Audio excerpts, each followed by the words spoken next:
And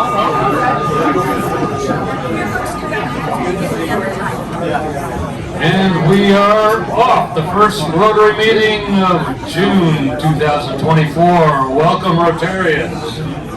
We are going to turn it over to Charles, who will introduce our guest speaker.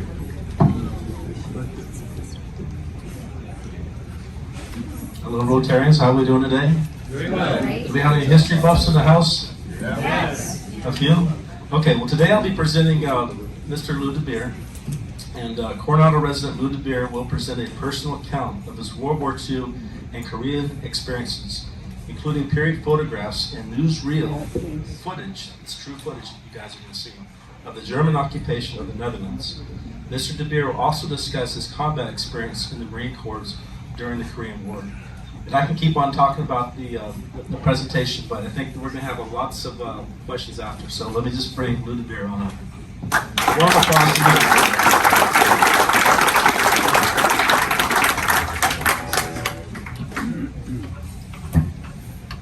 Thank you.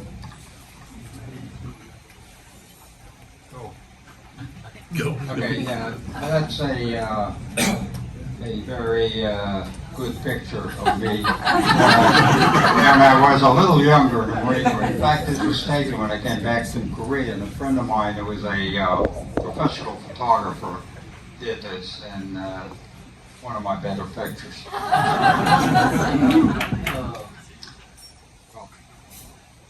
Okay, I'll start from the beginning where it's a good place to start from. We were an American family living in Amsterdam, the Netherlands. This was I was born in 1931, and the American family came about is because my parents came to the United States in the early 1920s, became American citizens, naturalized American citizens, and my older brother was born in Kentucky at the time. They returned to the Netherlands, and by the law, the immigration law of the United States, we had derivative citizenship and became American citizens. So we had all American, we all had American citizenships. And then we had, the war clouds were gathering in Europe. As you know, Germany already had invaded Poland from the west, and the Russians had invaded from the west, the east, and Poland ceased to exist. And the Netherlands thought, well, we probably better partially mobilize, and they did. In fact, they hadn't been in war since Napoleonic times. They were neutral during the First World War. So in May of 1940, next slide please.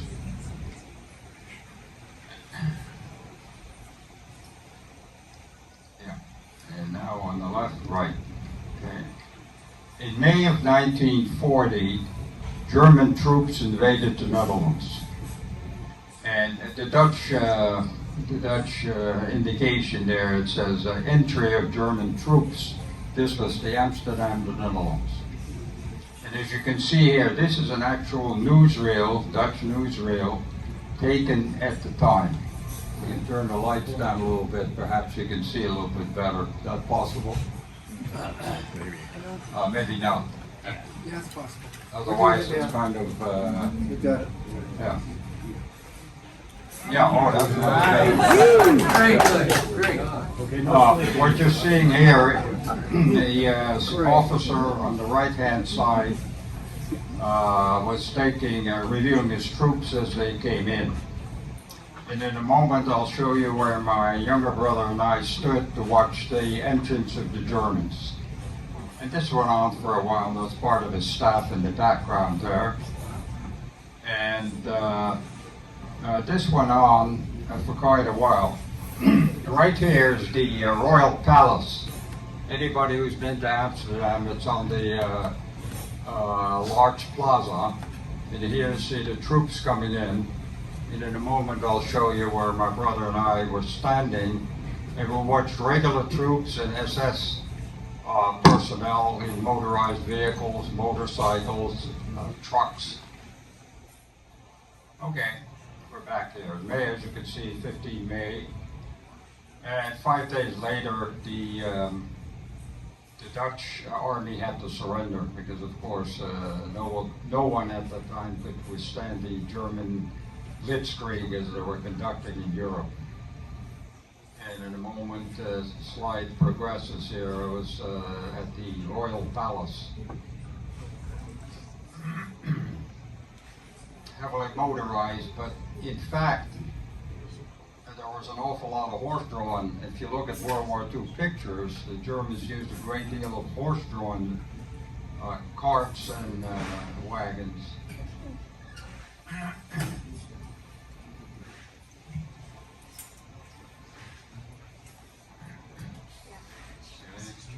We'll be there in a minute.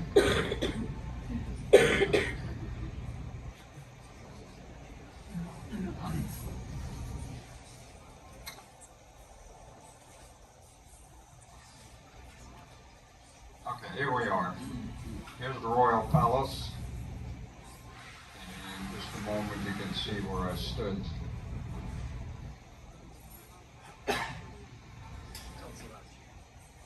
These people were greeting the Germans. Some of them were giving them flowers. Most of them belonged to the Dutch Fascist Party. And they were happy to see the Germans in the Netherlands. We lost it again. All right. Anyway, my brother and I were standing here. These are some of the still photographs. You can see the SS symbol. And here, this went on for a couple of days, coming right through Amsterdam. They did that coming through the heavily populated areas more as intimidation, let them know they were going to be the new masters. And they were for 4 lengthy, terrible years. Next, please. All right, here, I had the opportunity, again, we had to stand way back behind the security cordon. Himmler, yeah, I'm sure you've all heard of Himmler, who is the SS, they call it SS. And it says here he was visiting our land in the Netherlands. In fact, he was visiting the Dutch fascist headquarters at Utrecht. I guess that didn't work either. No, it works. You remember playing? Oh, okay. Cool. Yeah, there you go.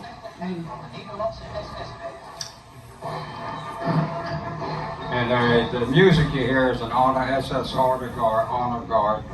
And my younger brother and I happened to be in the area. We have some relatives in this town.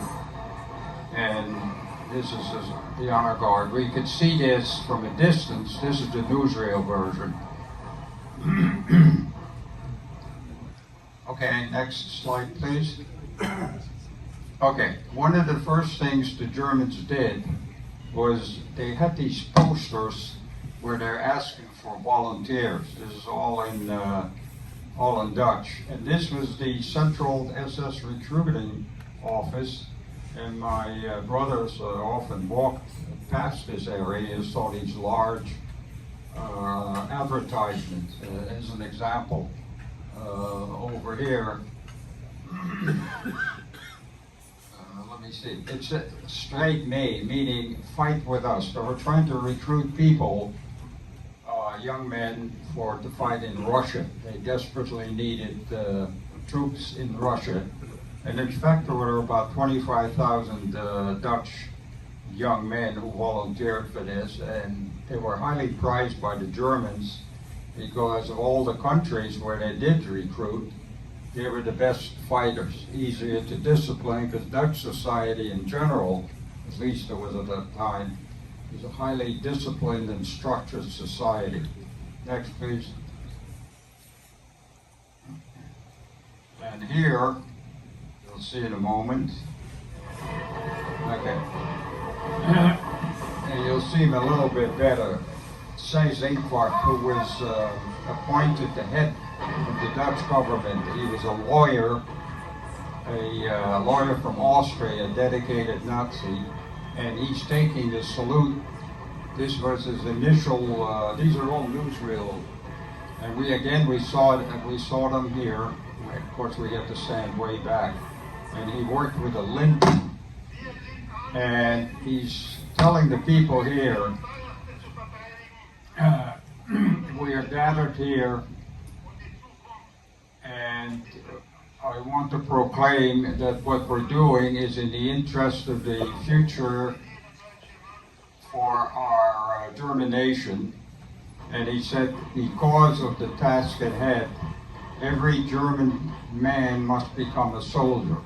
Not necessarily a combat soldier, but to take part in a society that had to be highly disciplined to carry out the war aims. And the Germans were famous for their marches. They were very good at it to begin with. And you can see typical, and we saw many of these, and this is just a parade, a reviewing parade for the dignitaries on the left-hand side. And we saw this, and you know, as a kid, I didn't really know what was going on. My younger brother was about 2 years younger than I was. And, you know, like all kids, oh, this is great. We had no concept of what was really happening. Next, please. Okay. A couple of things that happened almost right away in the Netherlands. First of all, they instituted rationing. And the reason they instituted rationing is that they needed Dutch goods. Everything, including leather, clothing for their military regime. And they did this to every occupied country, but they paid for the services, but the Dutch government had to comply with it. You had to deliver this and this, etc., etc. The other thing they did was almost immediately is to start the persecution of the Jews, and you can see here, it's not well shown here. These are the Star of David they had to wear on their clothing as an identifier, and they were required to register as Jews in Amsterdam. Over here, a district was designated in the center of the city, the old center. It says right here, Judenviertel or Joodse Wijk, means that's the district. Over here, I'm sure you've all heard of the Anne Frank House. On the way to school, my younger brother and I many times passed it. Of course, I had no idea what was going on at the time. The other thing the Germans did was confiscate all radios. You were to turn in all radios, private radios. You are not to listen to any foreign broadcasts except German-generated local broadcasts. German-generated, they were directed, of course, by Dutch speakers. So one of my, I think it was my cousin, he built a little, although that's only a replica, a small crystal set. And the crystal set doesn't need any external power. So there was no need to plug it into the wall, and you may have seen these around or read about them. And they work well because the broadcast coming from England with a big powerful transmitter from the British Broadcasting Company. And here's the enlargement of what they were. They were sewing on the people's clothing. This dedication, it says, in memory of 153 students who in 1942 were deported. This plaque was attached to one of the local schools in Amsterdam. Next. All right. When the Germans invaded the Netherlands in 1940, Germany and the United States were not at war at that time. Then, about 3 days after Pearl Harbor, 1941, December 7th, about 10 December, Hitler in the Reichstag, which is their parliament, proclaimed war against the United States. And then the United States reciprocated. Here is Roosevelt signing the Declaration He declared war against the Axis power, including Italy, Bulgaria, Romania, etc. And what happened then, our neutral position instantly changed from neutral to an enemy alien. And what happened next, we spent the next 3 years in the concentration camps. Next, please. Okay. What happened was, at first, the German security police was a part of the SS office of Gestapo in Amsterdam. And they arrested my older brother and my father and sent them to separate camps, one in Austria and one in Germany. And when that happened, the night that happened, my mother and I, and because my mother was determined to find out where they were taking him, because she had asked the people who were doing the arresting, where are you taking my husband and my son? Well, they couldn't answer. There were two people involved, a Dutch uniformed policeman and a man in civilian clothing. My mother, fortunately, when she was a younger girl, she was a telephone operator at the foreign desk. And one of her principal areas that she was responsible for was Germany, and the company she worked for sent her to a German language school. So she was pretty conversant in Germany, which was to come very handy during our stay where we were staying. So the first thing we did the next morning, my younger brother went to school. We went to the German headquarters, the army headquarters, and they said, oh no, we don't handle that, go see the Dutch police. So I went to the Dutch police and said, no, nothing to do with it. All we did was follow orders. He said, you need to go to the SS security office. This is it right here. And in fact, it was a requisitioned girls' school. You can see the huge flag, and I remember this as if it happened yesterday. We walked in there, and nothing fancy. You know, it's not like the Hollywood movies. They're all dressed up all the time, the Germans, fancy uniforms. That's only true when they are in a formal gathering. And we went in there, and my mother spoke German, as I mentioned, and she said, I'm here to find out what happened to my husband and my son. And the young fellow, he said, well, you'll have to wait a moment. He spoke in German, and she told me what he said. We'll see what we can do. And in the meantime, the fellow leaves. We just sat there. He comes back and gives me a lollipop, ice cream, which is a kid, you know, it's great. I had no idea what any of this meant, of course, at the time. I was only, I think it was 7, 8 years old. So he comes out, he says, okay, come with me, please. And we went into another office, and there was a uniformed SS officer, because on their left lapel, the right lapel, they wore the SS signal, you know, the runic sign. And he said, and my mother translated, yes, we'll give you a pass, you can go see your husband. No children allowed. So she went to see my father. He at the time was getting some treatment. He had a stomach ailment, but apparently he was okay. I mean, he wasn't mistreated. And that went on for 3 weeks, and then one day she comes back, and I said, well, how is Dad doing? He says, he's no longer there. And did they tell you where he went to? They said, no, they wouldn't tell us anything. So she went back there again to that office. They wouldn't tell her anything. So we didn't hear anything from my father and my older brother for the next 2.5 years. Had no idea whether he was dead or where he was. And from then on, about a month later, I think it was, we had just finished dinner. There was a knock at the door. I opened the door, I said yes. Again, there were 2 people, Dutch policemen. They wore black at that time, the Dutch police, and a fellow in civilian clothing. And the Dutch policeman asked her, I want to see your mother. So my mother comes out, he says, "Get packed right away, you're under arrest." And they said, my mother, I remember saying, "Arrest for what?" She said, "You're an enemy alien, we've been directed to arrest you."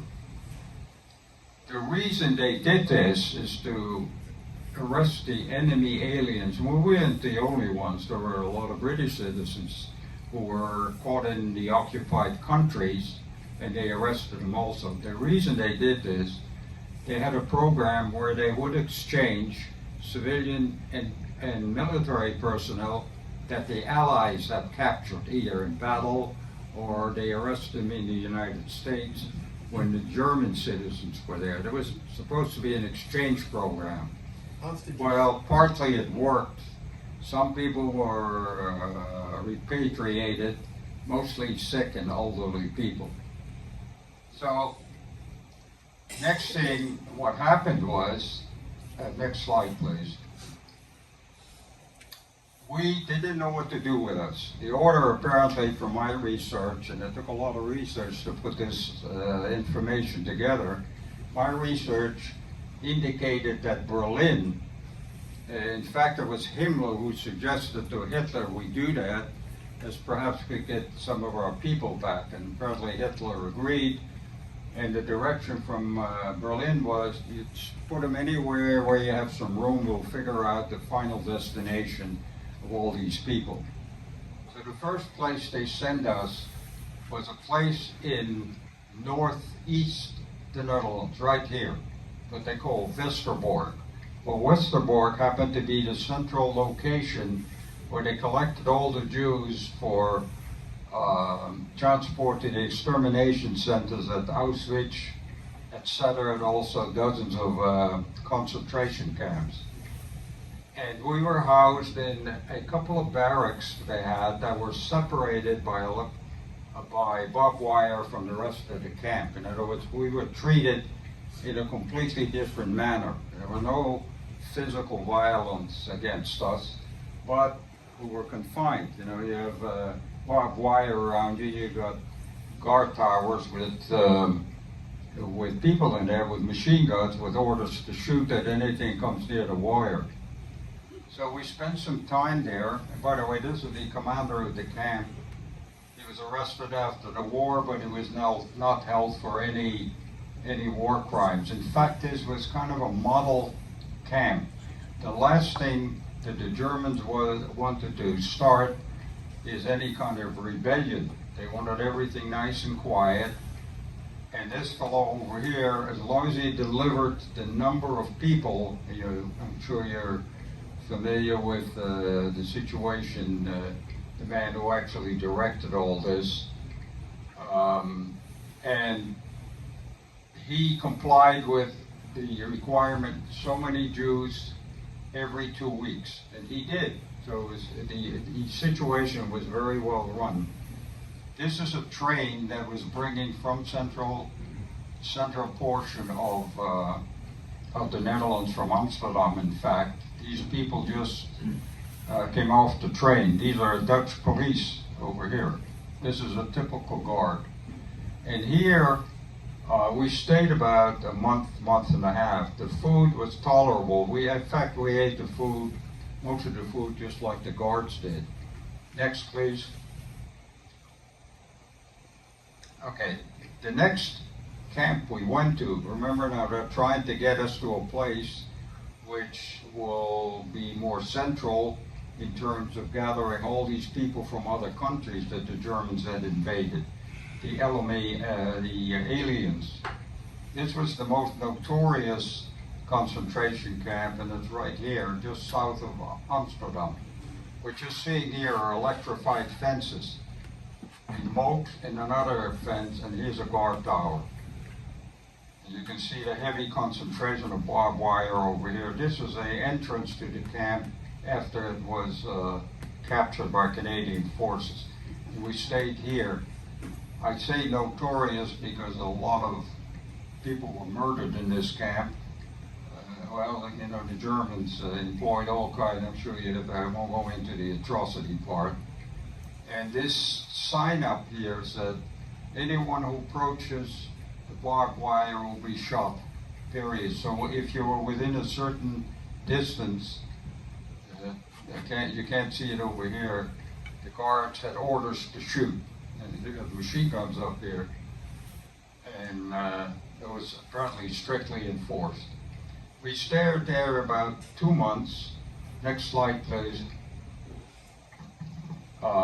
And then we moved on. Here is a picture of the guard company, or part of the guard company. Here's the commander of the camp. These are the title. The SS had every rank had a Führer. Führer means leader. Untersturmführer. His name was Karl Berg. He was arrested at the end of the war, stood trial, was hanged for crimes. And a little picture of the camp here. Here, this chart over here, each prisoner, we didn't have to wear these, was given one of these items that was sewn on the back of the jacket that they wore to identify who they were. As an example, again, you can't read it here. I have a means of magnifying it on my own projector, but not over here. Typically, they had everything in there. They had Russian prisoners of war. They had German prisoners of war who were political unreliables. You had homosexuals. That's what they call it. You know, we use gay today. This is a nice term. And they had asocial personnel. Asocial in German terms was they couldn't conform to societies to society as the Germans wanted them to. They were arrested, and there were Jews, but there were very few Jews in this camp. And then there were Jews who were politically sensitive, and they required special handling. Special handling means they got the worst treatment.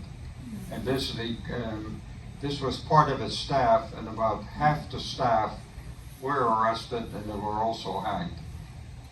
He was a civilian who often worked with him, usually some type of a functionary from Germany. Here's a company about to go to work with the guards over here. Next. Okay, next camp we come to in Germany. This camp was located right here. There's a lake right on the Swiss border. And right here is Dachau, which was the first concentration camp in Germany. And over here you can see the extermination centers. This is the legend over here. You have Auschwitz, Birkenau, Treblinka, and a whole bunch of others. And I'm sure you're all familiar with that story. And so we were stayed there. Now, this was a better camp, better in the sense that we had more freedom. In fact, we only had a couple of guards. These are the Schutzpolizei at the time with the helmets, and we had 2 guards in this building. This building, before we came, housed severely mentally ill German patients. They removed the patients, the Germans, about 250, and they killed them because they had a program that said, these people are useless to us, we're not going to feed useless mouths, we got too many other people to feed, and they just murdered them. As part of a major program, approximately 250,000 people died in Germany. So they were willing to do that to their own people. You can imagine what they did to other people. Then, on a day, they took the kids into a nearby field, and in the field were these young German young people. They were a Jugend, the Hitler Jugend. And we played with them, we had lunch with them. They couldn't speak English or Dutch at the time, and we couldn't speak German, but we played together, we had a good time, and then the guard brought us back. And we stayed here, it was about 4 months. Next, please. Okay, we finally come to the last camp, and this was in eastern France. a place called Vitel, which is a famous spa. You take the water, in the old day, you take the water there, and you drink the water, and you have all kinds of places where you can, you put your body in. The idea was to use the water because it was a good curative. This is the commander of the camp. He's an overage captain, army captain. Typical, again, the barbed wires, and we had a bridge that went from one section of the camp. This bridge was closed at 6 o'clock every night, and so we were locked up in these buildings. These were actually hotels which the Germans requisitioned for the purpose.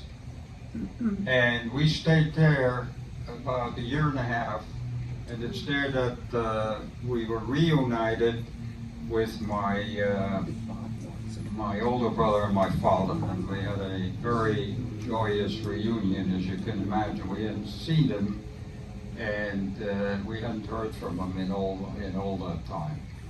Next, please. One of the problems, in the beginning, the food situation wasn't too bad. It was reasonable, we could subsist. A lot of soup, what the Germans call kartoffeln soup, potato soup, because it was cheap. We received Red Cross parcels, and you can see the typical content. And the American Red Cross would send them to the Swiss Red Cross because they were a neutral country during the Second World War. You can see the package. And the most prized was the cigarettes. American cigarettes. If you have those, you can get anything. The Germans prized them, the French prized them, so that was very nice. And of course the kids loved the chocolate. So we got this, I think, once every 2 months, each one of us. So we had 5 packages. Sometimes the Germans opened the packages and they stole the cigarette because it was the most valuable item in there. And here you can see, this is actually when the camp was liberated. We were trading with a French farmer for fresh dairy products, etc. Next, please. Liberation Day, September 1944. The Allies had landed. In fact, tomorrow is D-Day, 80th anniversary. And we heard it on the clandestine radios in the camp that smuggled them in. The Germans knew what was going on, of course, the guards and the commander, but they knew the war was lost anyway. Anyway, we heard it on the radio. And what you see are elements of Patton's Third Army, the French under General Leclerc, and the I forgot which divisions in Patton's army. You see the half track over here.